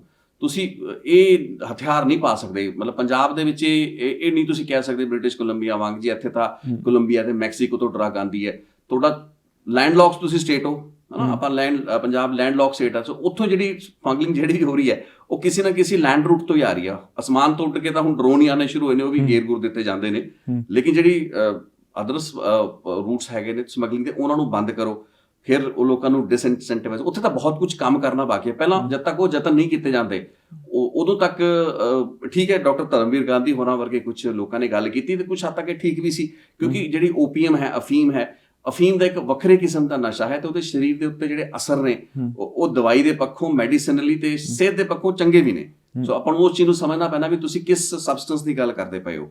ਸੋ ਬ੍ਰਿਟਿਸ਼ ਕੋਲੰਬੀਆ ਦੇ ਵਿੱਚ ਆਪਾਂ ਦੇਖੀਏ, ਤੁਸੀਂ cocaine, heroin, crystal math, fentanyl, ਜੇ ਤੁਸੀਂ ਇਹ ਡਰੱਗਸ ਦਾ ਨਾਂ ਵੀ ਸੁਣਦੇ ਤੁਹਾਨੂੰ ਪਤਾ ਵੀ ਯਾਰ ਇਹ ਡਰੱਗਸ ਦਾ ਸਿਹਤ ਨੂੰ ਕੋਈ ਫਾਇਦਾ ਨਹੀਂ, ਇਹਨਾਂ ਨੇ ਨੁਕਸਾਨ ਹੀ ਨੁਕਸਾਨ ਕਰਨਾ ਹੈ। ਲੇਕਿਨ ਇੱਥੇ ਮਜਬੂਰੀ ਵਸ਼ ਉਹਨਾਂ ਨੂੰ ਤੁਸੀਂ ਡੀਕ੍ਰਿਮੀਨਲਾਈਜ਼ ਹੁੰਦਾ ਹੋਇਆ ਵੇਖ ਰਹੇ ਹੋ। ਅਜੇ ਪਤਾ ਨਹੀਂ ਇਹਦਾ ਤਜਰਬੇ ਦਾ ਕੀ ਆ। ਆਪਾਂ ਇਹ ਨਹੀਂ ਕਹਿ ਸਕਦੇ ਕਿ ਕੈਨੇਡਾ ਦੇ ਵਿੱਚ, ਬ੍ਰਿਟਿਸ਼ ਕੋਲੰਬੀਆ ਦੇ ਵਿੱਚ ਜੋ ਹੋਇਆ ਹੈ ਉਹ ਠੀਕ ਹੋਇਆ ਨਹੀਂ ਹੋਇਆ, ਇਹ ਤਾਂ ਸਮਾਂ ਦੱਸੇਗਾ। ਇਹ ਤਾਂ ਹੁਣ 1.5-2 ਸਾਲ ਬਾਅਦ ਨਤੀਜੇ ਦੱਸਣਗੇ। ਜਿਉਂ ਮੌਤਾਂ ਦਾ ਅੰਕੜਾ BC ਕਾਰਨਰਸ ਦੀ ਹਰ ਮਹੀਨੇ ਸੂਚੀ ਜਾਰੀ ਹੁੰਦੀ ਹੈ, 6 ਡੈਥਸ ਡੇਲੀ ਹੋ ਰਹੀਆਂ ਨੇ। ਜਿਉਂ ਮੌਤਾਂ ਦਾ ਅੰਕੜਾ ਥੱਲੇ ਨਹੀਂ ਆਉਂਦਾ, ਇਟ ਮੀਨਸ ਇਹ ਨੀਤੀ ਫੇਲ ਹੈ, ਇਹਦਾ ਕੋਈ ਫਾਇਦਾ ਨਹੀਂ ਹੋਇਆ ਜੀ। ਸੋ ਦੂਸਰਾ ਜਿਹੜਾ ਇੱਕ ਹੋਰ ਬੜਾ ਵੱਡਾ ਬੋਟਲਨੈਕ ਇੱਥੇ ਹੈ ਉਹ ਇਹ ਵੀ ਸਰਕਾਰ ਨੇ ਇਹ ਤਾਂ ਕਹਿਤਾ ਕਿ ਤੁਸੀਂ 2.5 ਗ੍ਰਾਮ ਕੋਕੇਨ ਤੇ ਹੈਰੋਇਨ ਰੱਖ ਸਕਦੇ ਹੋ, ਲੇਕਿਨ ਉਹ ਮਿਲੇਗੀ ਕਿੱਥੋਂ? ਇੱਕ ਬਹੁਤ ਵੱਡਾ ਇੱਥੇ ਵਿਵਾਦ ਖੜਾ ਹੋਇਆ ਸੀ ਪਿੱਛੇ। ਇੱਕ ਲੈਂਗਲੀ ਦੀ ਫਰਮ ਸੀ, ਉਸਨੇ ਆਪਣੀ ਇੱਕ ਪ੍ਰੈਸ ਬਿਆਨ ਜਾਰੀ ਕਰਤਾ ਕਿ ਜੀ ਅਸੀਂ ਜਿਹੜੀ ਕੋਕੇਨ ਹੈ, ਕੋਕੇਨ ਦੀ ਮੈਨੂਫੈਕਚਰਿੰਗ ਤੇ ਉਸ ਦੀ ਜਿਹੜੀ ਉਸਦੀ ਟ੍ਰੇਡਿੰਗ ਹੈ, ਉਸ ਦੇ ਕੰਮਕਾਜ ਅਸੀਂ ਕਰਾਂਗੇ। ਸੋ ਉਹਨਾਂ ਨੂੰ ਸਰਕਾਰ ਨੇ ਲਾਇਸੈਂਸ ਵਗੈਰਾ ਦਿੱਤਾ ਸੀ। ਉਹ ਬਹੁਤ ਰੌਲਾ ਪੈ ਗਿਆ, ਈਵਨ ਦੇਸ਼ ਦੇ ਪ੍ਰਧਾਨ ਮੰਤਰੀ ਤੱਕ ਰੌਲਾ ਪੈ ਗਿਆ। ਜਸਟਿਨ ਟਰੂਡੋ ਨੂੰ ਇੰਟਰਫੇਅਰ ਕਰਨਾ ਪਿਆ ਤੇ ਕਹਿਣਾ ਪਿਆ ਕਿ ਨਹੀਂ, ਸਾਡਾ ਪਰਪਸ ਕੋਕੇਨ ਨੂੰ ਕਮਰਸ਼ੀਅਲਾਈਜ਼ ਕਰਨਾ ਨਹੀਂ ਹੈ ਜੀ। ਲੇਕਿਨ ਸਵਾਲ ਇਹ ਨਹੀਂ ਸੀਗਾ। ਸਵਾਲ ਇਹ ਵੀ ਤੁਸੀਂ ਇਹ ਤਾਂ ਕਹਿ ਰਹੇ ਹੋ ਵੀ 2.5 ਗ੍ਰਾਮ ਨਸ਼ਾ ਤੁਸੀਂ ਰੱਖ ਸਕਦੇ ਹੋ, ਲੇਕਿਨ ਉਹ ਨਸ਼ਾ ਆਏਗਾ ਕਿੱਥੋਂ?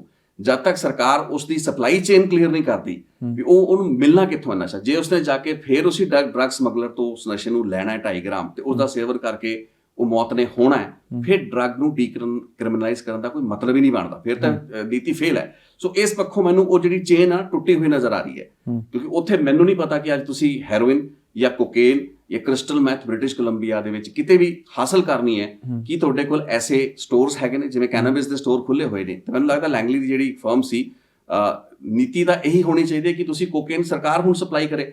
ਇੱਥੇ ਵੈਂਡਿੰਗ ਮਸ਼ੀਨਸ ਲੱਗੀਆਂ ਹੋਈਆਂ ਨੇ ਵੈਨਕੂਵਰ ਦੇ ਵਿੱਚ, ਜਿੱਥੇ ਕਿ ਤੁਸੀਂ ਓਪੀਓਇਡ ਜਿਹੜੇ ਕੁਝ ਮਾਈਲਡ ਫਾਰਮ ਆਫ ਜਿਹੜੀ ਡਰੱਗਸ ਹੁੰਦੀਆਂ ਨੇ, ਜੋ ਕਿ ਨਸ਼ੇ ਦੇ ਜਿਹੜੇ ਸ਼ਿਕਾਰ ਲੋਕ ਹੁੰਦੇ ਨੇ ਉਹਨਾਂ ਨੂੰ ਨਸ਼ੇ ਚੋਂ ਲੱਤ ਚੋਂ ਕੱਢਣ ਲਈ ਵਰਤੀਆਂ ਜਾਂਦੀਆਂ ਨੇ, ਉਹ ਵੈਂਡਿੰਗ ਮਸ਼ੀਨ ਦੇ ਜ਼ਰੀਏ ਸਪਲਾਈ ਹੁੰਦੀ ਹੈ। ਸੋ ਤੁਹਾਨੂੰ ਉਸ ਤਰੀਕੇ ਦੀ ਵੈਂਡਿੰਗ ਮਸ਼ੀਨ ਸਪਲਾਈ ਦੀ ਵਿਵਸਥਾ ਦੇਣੀ ਪੈਣੀ ਹੈ। ਉਸ ਸਪਲਾਈ ਦੀ ਵਿਵਸਥਾ ਉੱਤੇ ਗੱਲ ਨਹੀਂ ਹੋ ਰਹੀ। ਜੇ ਕਿਸੇ ਲੈਂਗਲੀ ਦੀ ਕੰਪਨੀ ਨੇ ਗੱਲ ਕਹਿ ਵੀ ਦਿੱਤੀ, ਉਹ ਐਡਾ ਵੱਡਾ ਰੌਲਾ ਪੈ ਗਿਆ, ਸਿਆਸੀ ਵਿਵਾਦ ਜ਼ਿਆਦਾ ਖੜਾ ਹੋ ਗਿਆ। ਸੋ ਕੈਨੇਡਾ ਦੇ ਵਿੱਚ ਵੀ ਦੁਵਿਧਾ ਉਹੀ ਹੈ ਜੋ ਇੰਡੀਆ 'ਚ ਹੈ। ਤੁਸੀਂ ਜੇ ਕਦਮ ਪੁੱਟ ਲੈਂਦੇ ਹੋ, ਹੁਣੇ ਬਹੁਤ ਇੱਕ ਪਾਥ ਬ੍ਰੇਕਿੰਗ ਜਾਂ ਸਟੈਪ ਹੈ ਜਿਹੜੇ ਇਹਨਾਂ ਨੇ ਡੀਕ੍ਰਿਮੀਨਲਾਈਜ਼ੇਸ਼ਨ ਦੀ ਨੀਤੀ ਲਿਆਂਦੀ ਹੈ, ਲੇਕਿਨ ਹੁਣ ਲੈ ਆਏ ਨੇ। ਲੇਕਿਨ ਅੱਗੇ ਪਤਾ ਨਹੀਂ, ਜਦ ਤੱਕ ਤੁਸੀਂ ਉਹਦੀ ਕੜੀਆਂ ਨਹੀਂ ਜੋੜੋਗੇ, ਤੁਸੀਂ ਉਹਦਾ ਸਪਲਾਈ ਨਹੀਂ ਸੁਨਿਸ਼ਚਿਤ ਕਰੋਗੇ, ਸਾਫ਼ ਸੁਥਰੀ ਪਿਓਰ ਕੋਕੇਨ ਜਾਂ ਹੈਰੋਇਨ ਜਦ ਤੱਕ ਨਹੀਂ ਦੋਗੇ, ਤਦ ਤੱਕ ਉਹ ਪਾਲਿਸੀ ਕਿਵੇਂ ਕਾਮਯਾਬ ਹੋਏਗੀ? ਬੜੇ ਵੱਡੇ ਕੁਝ ਸਵਾਲ ਨੇ ਜੋ ਕਿ ਹਲੇ ਬਚਦੇ ਨੇ। ਐਂਡ ਮੈਨੂੰ ਲੱਗਦਾ ਜਿੰਨਾ ਮੈਂ ਸਮਝ ਪਾਇਆ ਇੱਥੇ ਦੀ ਸਰਕਾਰਾਂ, ਮਿਨਿਸਟਰਸ ਦੇ ਨਾਲ ਕੱਲ ਵੀ ਮੇਰੀ ਗੱਲ ਹੋਈ, ਜਿਹੜੇ ਜੈਨੀਫਰ ਵੈਸਟ ਸਾਈਡ ਸੀਗੇ, ਵਾਈਟ ਸਾਈਡ ਜਿਹੜੇ ਹੈਗੇ ਨੇ, she is the addictions and mental health minister. So ਜਦੋਂ ਵੀ ਉਹਨਾਂ ਨਾਲ ਗੱਲਬਾਤ ਹੁੰਦੀ ਹੈ ਤੇ ਕਈ ਕੜੀਆਂ ਨਾ ਲਿੰਕਸ ਮਿਸਿੰਗ ਜਿਹੇ ਲੱਗਦੇ ਨੇ। ਸਰਕਾਰ ਜਾਂ ਤਾਂ ਡਰਦੇ ਹੋਏ ਕੋਈ ਚੀਜ਼ਾਂ ਸ਼ੇਅਰ ਨਹੀਂ ਕਰਨਾ ਚਾਹ ਰਹੇ ਹੁੰਦੇ, ਲੇਕਿਨ ਆਪੋਜੀਸ਼ਨ ਰੌਲਾ ਪਾ ਰਹੀ ਹੈ। BC ਲੈਜਿਸਲੇਚਰ ਦੇ ਵਿੱਚ ਕਈ ਘੰਟੇ ਦੀ ਬਹਿਸ ਚੱਲਦੀ ਰਹਿੰਦੀ ਹੈ ਇੱਥੇ, ਲੇਕਿਨ ਹੱਲ ਨਹੀਂ ਮਿਲਦੇ। ਮੈਨੂੰ ਤਾਂ ਇੱਕ ਮੋਟਾ ਜਿਹਾ ਸਵਾਲ ਦਾ ਜਵਾਬ ਅੱਜ ਤੱਕ ਨਹੀਂ ਮਿਲਿਆ ਵੀ ਉਹ ਜਿਹੜਾ 2.5 ਗ੍ਰਾਮ ਤੁਸੀਂ ਕੋਕੇਨ ਜਾਂ ਹੈਰੋਇਨ ਕਿਸੇ ਵੀ ਐਡਿਕਸ਼ਨ ਦੇ ਸ਼ਿਕਾਰ ਵਿਅਕਤੀ ਨੇ ਵਰਤਣੀ ਹੈ, ਉਹ ਕਿੱਥੋਂ ਲਏਗਾ? ਇਹ $1 ਮਿਲੀਅਨ ਕੁਐਸਚਨ ਹੈ ਤੇ ਸਰਕਾਰ ਨੂੰ ਨਹੀਂ ਪਤਾ ਕਿੱਥੋਂ ਲਏਗਾ। ਵੀ ਤੁਹਾਡਾ ਤੁਸੀਂ ਉਹਦੇ ਲਈ ਕੋਈ ਵੈਂਡਰ ਜਾਂ ਸਟੋਰ, ਕੋਈ ਲਾਇਸੈਂਸ, ਕੋਈ ਆਊਟਲੈਟਸ ਹੈਗੇ ਨੇ ਜਿਨ੍ਹਾਂ ਦੇ ਜ਼ਰੀਏ ਸਪਲਾਈ ਕਰੋਗੇ? So these are the questions that need to be answered. ਇੱਥੇ ਉਹ ਚੀਜ਼ਾਂ ਹਲੇ ਮਿਸਿੰਗ ਨੇ। ਬਾਕੀ ਦੇਖਦੇ ਹਾਂ ਜੀ, ਕੁਝ ਮਹੀਨਿਆਂ ਦੇ ਵਿੱਚ ਚੀਜ਼ਾਂ ਕਲੀਅਰ ਹੋਣਗੀਆਂ ਫਿਰ। ਤੇ ਪੰਜਾਬੀ ਕਮਿਊਨਿਟੀ ਹੈ ਜਿਹੜੀ, ਉਹ ਪੰਜਾਬ 'ਚ ਜੇ ਗੱਲ ਕਰੀਏ ਉੱਥੇ ਹੀ ਨਸ਼ਾ ਬਹੁਤ ਜ਼ਿਆਦਾ ਫੈਲਿਆ ਹੋਇਆ। ਇੱਥੇ ਆਏ ਵੀ ਉੱਥੋਂ ਬਚ ਜਾਣਗੇ, ਸਾਡੇ ਫਿਊਚਰ ਜਨਰੇਸ਼ਨਸ ਬਚ ਜਾਣਗੀਆਂ ਸੋਚ ਕੇ ਇਹ ਆਏ ਵੀ ਤਾਂ ਪੰਜਾਬੀ ਇਹ ਆਏ ਸੀ ਕਿ ਚਲੋ ਪੰਜਾਬ ਬਚ ਜਾਣਗੇ। ਖੈਰ ਹੋਰ ਵੀ ਰੀਜ਼ਨ ਸੀਗੇ, ਲੇਕਿਨ ਇੱਕ ਸੀਗਾ ਵੀ ਪੰਜਾਬ 'ਚ ਨਸ਼ਾ ਬਹੁਤ ਹੈ। ਤੇ ਹੁਣ ਉਰੇ ਵੀ ਪ੍ਰੈਵਲੈਂਟ, ਇੱਥੇ ਵੀ ਡਰੱਗ ਦਾ ਸੀਵੀਅਰ ਕ੍ਰਾਈਸਿਸ ਹੈ। ਕੋਈ ਛੋਟਾ ਮੋਟਾ ਕ੍ਰਾਈਸਿਸ ਨਹੀਂ, ਬਹੁਤ ਵੱਡਾ ਕ੍ਰਾਈਸਿਸ ਹੈਗਾ। ਤੇ ਫਿਰ ਇੱਥੇ ਕਮਿਊਨਿਟੀ ਕਿਵੇਂ ਰਿਐਕਟ ਕਰ ਰਹੀ ਹੈ ਜਦੋਂ ਇਹੋ ਜਿਹੇ ਡਿਸੀਜਨਸ ਹੋ ਜਾਂਦੇ ਨੇ ਜਾਂ ਇਹੋ ਜਿਹੀ ਪ੍ਰੋਬਲਮ? ਇੱਥੇ ਵੀ ਉਹੀ ਫਿਕਰ ਹੈ। ਦੇਖੋ, ਕਮਿਊਨਿਟੀ ਤਾਂ ਹਜੇ ਸਮਝ ਹੀ ਨਹੀਂ ਪਾ ਰਹੀ ਹੋਇਆ ਕੀ ਹੈ। ਪੰਜਾਬੀ ਕਮਿਊਨਿਟੀ ਛੱਡੀ, ਆਪਾਂ ਕੋਈ ਵੀ ਕਮਿਊਨਿਟੀ ਨਹੀਂ ਸਮਝ ਪਾ ਰਹੀ, ਕਿਉਂਕਿ ਲੋਕਾਂ ਨੂੰ ਇਹ ਚੀਜ਼ ਗਲੇ ਤੋਂ ਥੱਲੇ ਉਤਰਦੀ ਨਹੀਂ ਹੈ, ਹਜ਼ਮ ਨਹੀਂ ਹੁੰਦੀ ਹੈ ਵੀ ਤੁਸੀਂ ਕਿਉਂਕਿ ਦੇਖੋ ਤੁਹਾਡੇ ਬੱਚੇ ਨੇ, ਸਕੂਲਾਂ ਦੇ ਵਿੱਚ ਬੱਚਿਆਂ ਨੇ ਜਾਣਾ, ਪਹਿਲਾਂ ਤਾਂ ਨਸ਼ਾ ਹੁੰਦਾ ਸੀ ਕਿਸੇ ਕੋਲ, ਪੁਲਿਸ ਉਹਨੂੰ ਫੜ ਸਕਦੀ ਸੀ। ਹੁਣ ਜੇ ਕੋਈ ਅਜਿਹੇ ਲੋਕ ਇੱਥੇ ਸਕੂਲਾਂ ਦੇ ਵਿੱਚ ਕੀ ਪ੍ਰੋਬਲਮ ਹੈਗੀ, ਜਿਹੜੇ ਹਾਇਰ ਸਕੂਲਸ ਹੈਗੇ ਨੇ, ਬੱਚੇ ਉੱਥੇ ਪੜ੍ਹਦੇ ਨੇ, ਉਹਨਾਂ ਨੂੰ ਈਵਨ ਜਿਹੜੇ ਮਾਫੀਆਜ਼ ਹੈਗੇ ਨੇ ਉਹ ਸਕੂਲਾਂ ਤੋਂ ਹੀ ਤਾੜਦੇ ਨੇ ਅਜਿਹੇ ਬੱਚਿਆਂ ਨੂੰ, ਕਿਉਂਕਿ ਉਹਨਾਂ ਨੂੰ ਵੀ ਤਾਂ ਆਪਣੇ ਲਈ ਇੱਕ ਮੰਡੀ ਚਾਹੀਦੀ ਹੈ, ਮਾਰਕੀਟ ਚਾਹੀਦੀ ਹੈ। ਸੋ ਬੱਚਿਆਂ ਨੂੰ ਜਿਹੜੀ ਆਦਤ ਹੈ ਸਕੂਲਾਂ ਦੇ ਵਿੱਚੋਂ ਪਾਏ ਜਾਣ ਦੀ ਕੋਸ਼ਿਸ਼ ਕੀਤੀ ਜਾਂਦੀ ਹੈ। ਪਹਿਲਾਂ ਵੀ ਇੱਥੇ ਜਿਹੜੇ ਕਾਨੂੰਨ ਸੀ ਐਡੇ ਸਖਤ ਨਹੀਂ ਸੀ, ਈਵਨ ਜਿਹੜੇ ਬੱਚਿਆਂ ਤੋਂ ਪੁੱਛਗਿੱਛ ਕਰਨ ਦੀ ਪਰਮਿਸ਼ਨ ਜਾਂ ਪੇਰੈਂਟਸ ਉਹਨਾਂ ਨਾਲ ਸਖਤੀ ਕਰ ਲੈਣ, ਉਹ ਇੱਥੇ ਲਾਗੂ ਨਹੀਂ ਹੈ। ਬੱਚਾ ਫੋਨ ਕਰਦੇ ਤੁਹਾਡੇ ਖਿਲਾਫ ਕਾਰਵਾਈ ਹੋ ਜਾਂਦੀ ਹੈ। ਸੋ ਪਹਿਲਾਂ ਹੀ ਹਾਲਾਤ ਅਜਿਹੇ ਸਨ। ਹੁਣ ਇਸ ਡੀਕ੍ਰਿਮੀਨਲਾਈਜੇਸ਼ਨ ਦੇ ਨਾਲ ਤਾਂ ਉਹ ਜਿਹੜੀ ਡਰੱਗ 2.5 ਗ੍ਰਾਮ ਕੋਈ ਲੈ ਕੇ ਵੀ ਜੇਬ 'ਚ ਪਾ ਕੇ ਕਲਾਸ 'ਚ ਬੈਠਾ ਹੈ, ਤੁਸੀਂ ਉਹਨੂੰ ਉਹਦੇ ਖਿਲਾਫ ਕੀ ਐਕਸ਼ਨ ਕਰ ਸਕਦੇ ਹੋ, you are not clear about that. So ਇੱਕ ਬਹੁਤ ਬੜਾ ਵੱਡਾ ਚੈਲੰਜ ਹੈ। ਕਮਿਊਨਿਟੀ ਦਾ ਜਿਹੜਾ ਰਿਸਪੌਂਸ ਹੈ ਉਹ ਆਪਣੀ ਭਵਿੱਖ ਦੀ ਪੀੜ੍ਹੀ ਨੂੰ ਲੈ ਕੇ ਜ਼ਿਆਦਾ ਹੈ। ਆਲਰੇਡੀ ਜਿਹੜੇ ਨੌਜਵਾਨ ਇੱਥੇ ਆ ਰਹੇ ਨੇ, ਦੇਖੋ ਹੁਣ ਇਮੀਗ੍ਰੈਂਟਸ ਬਹੁਤ ਸਾਡੇ ਆਉਂਦੇ ਨੇ ਜੋ ਕਿ ਦਿਨ ਰਾਤ ਕੰਮ ਕਰਦੇ ਨੇ, ਆਪਣੀਆਂ ਫੀਸਾਂ ਉਹਨਾਂ ਨੇ ਭਰਨੀਆਂ, they are working over time, ਤੇ ਉਹਨਾਂ ਦੇ ਉੱਤੇ ਕਈ ਕਿਸਮ ਦੇ ਪ੍ਰੈਸ਼ਰਸ ਹੁੰਦੇ ਨੇ। ਸੋ ਕਈ ਵਾਰ ਆਪਾਂ ਸੁਣਦੇ ਵੀ ਹਾਂ ਕਿ ਕਿਸੇ ਨੌਜਵਾਨ ਦੀ ਹਾਰਟ ਅਟੈਕ ਨਾਲ ਮੌਤ ਹੋ ਗਈ ਨਾ, ਕਾਰਡਿਕ ਫੇਲਿਅਰ ਹੋ ਗਿਆ।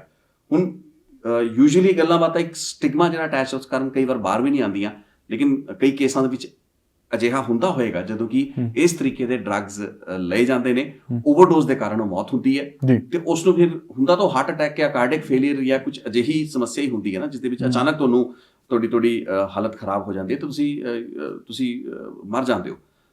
ਸੋ ਉਹ ਇੱਕ ਅਜਿਹਾ ਪੱਖ ਹੈ ਜਿਹਨੂੰ ਕਿ ਸੋਸ਼ਲ ਸਟਿਗਮਾ ਦੇ ਚੱਲਦੇ ਹੋਏ ਲੋਕਾਂ ਦੇ ਸਾਹਮਣੇ ਉਜਾਗਰ ਨਹੀਂ ਕੀਤਾ ਜਾਂਦਾ। ਲੇਕਿਨ ਹੁਣ ਇੱਥੇ ਦੀ ਦੁਵਿਧਾ ਹੈ, ਹੁਣ 7 ਸਾਲ ਦੀ ਤਾਂ ਐਮਰਜੈਂਸੀ ਦੌਰਾਨ ਤੁਸੀਂ ਡਰੱਗਸ ਦਾ ਜ਼ਹਿਰੀਲਾਪਣ ਨਹੀਂ ਦੂਰ ਕਰ ਪਾਏ ਹੋ। ਹਾਲੇ ਤੱਕ ਇਹਨਾਂ ਦਾ ਚੈਲੰਜ ਹੈ ਕਿ ਡਰੱਗਸ ਦਾ ਜ਼ਹਿਰੀਲਾਪਣ ਦੂਰ ਕਰੋ। ਡਰੱਗਸ ਨੂੰ ਦੂਰ ਕਰਨਾ ਤਾਂ ਉਸ ਤੋਂ ਅਗਲਾ ਸਵਾਲ, ਉਸ ਤੋਂ ਬਾਅਦ ਦੀ ਗੱਲ ਹੈ। ਸੋ ਕਮਿਊਨਿਟੀਜ਼ ਕਾਫੀ ਚਿੰਤਿਤ ਹੈਗੀਆਂ ਨੇ, ਇੱਥੋਂ ਦੀਆਂ ਲੋਕਲ ਕਮਿਊਨਿਟੀਜ਼ ਵੀ ਤੇ ਪੰਜਾਬੀ ਦੇ ਜਿਹੜੇ ਆ ਰਹੇ ਨੇ, ਉਹ ਆਪਣੀ ਭਵਿੱਖ ਦੀ ਜਿਹੜੀ ਪਨੀਰੀ ਹੈ, ਆਪਣੀ ਜਿਹੜੀ ਜਨਰੇਸ਼ਨ ਹੈ, ਉਹਨਾਂ ਨੂੰ ਲੈ ਕੇ ਜ਼ਿਆਦਾ ਕੰਸਰਨ ਨੇ, ਉਹ ਇਸ ਨਸ਼ੇ ਦੀ ਗਰਦ ਦੇ ਵਿੱਚ ਨਾ ਚਲੇ ਜਾਣ। ਸੋ 3 ਸਾਲ ਬੜੇ ਕ੍ਰਿਟੀਕਲ ਸਾਲ ਨੇ। ਇਸ ਨੀਤੀ ਨੇ ਕਿੰਨਾ ਕਾਰਗਰ ਹੋਣਾ ਹੈ ਇਹ ਵੇਖਣਾ ਬਾਕੀ ਰਹੇਗਾ। ਬਹੁਤ ਬਹੁਤ ਧੰਨਵਾਦ ਸਾਡੇ ਨਾਲ ਗੱਲਬਾਤ ਕਰਨ ਵਾਸਤੇ ਰਿਤੇਸ਼ ਜੀ, ਬਹੁਤ ਬਹੁਤ ਧੰਨਵਾਦ।